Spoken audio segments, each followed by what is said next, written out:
آداب ناظرین، میں ہوں سید نیاز شاہ۔ خبر دکھا رہے ہیں پونچھ کے ڈی ڈی سی الیکشن کے حوالے سے۔ آج چودھری عبدالغنی نے انڈین نیشنل کانگریس پارٹی کے مینڈیٹ پر پونچھ بلاک سے ڈی ڈی سی امیدوار کے طور پر اپنے کاغذات نامزدگی دائر کروائے ہیں۔ چودھری عبدالغنی کی رہائش گاہ پر آج پروگرام منعقد کیا گیا، جہاں سے پیدل روڈ شو کرتے ہوئے یہ لوگ کنوئیاں میں پہنچے اور وہاں پر اپنے کاغذات نامزدگی دائر کروائے۔ دکھاتے ہیں آپ کو یہ رپورٹ۔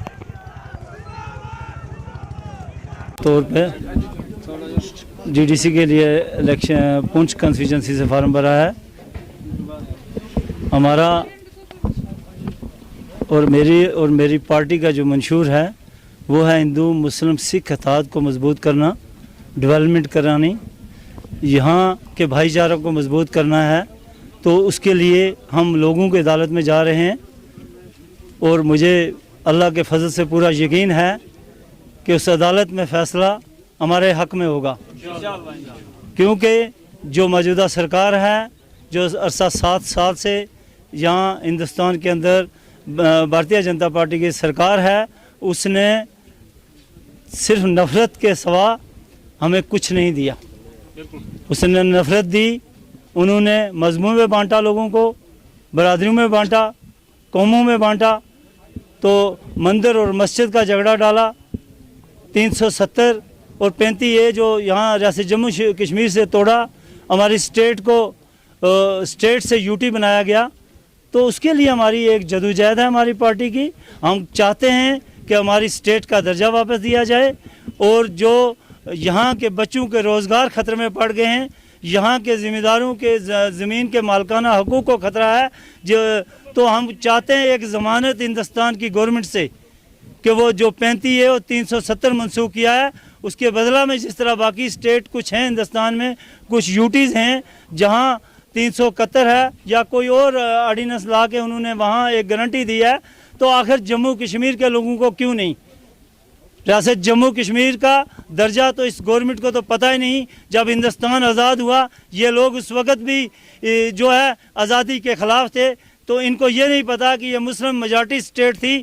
اگر جب دو قومی نظریہ پیش کیا گیا، یہ پاکستان کے ساتھ بھی ہلاک کر سکتے تھے، ہندوستان کے ساتھ بھی کر سکتے تھے، لیکن ہمارے بزرگوں نے جو ایک فیصلہ لیا، تو وہ فیصلہ بڑا اہم فیصلہ تھا۔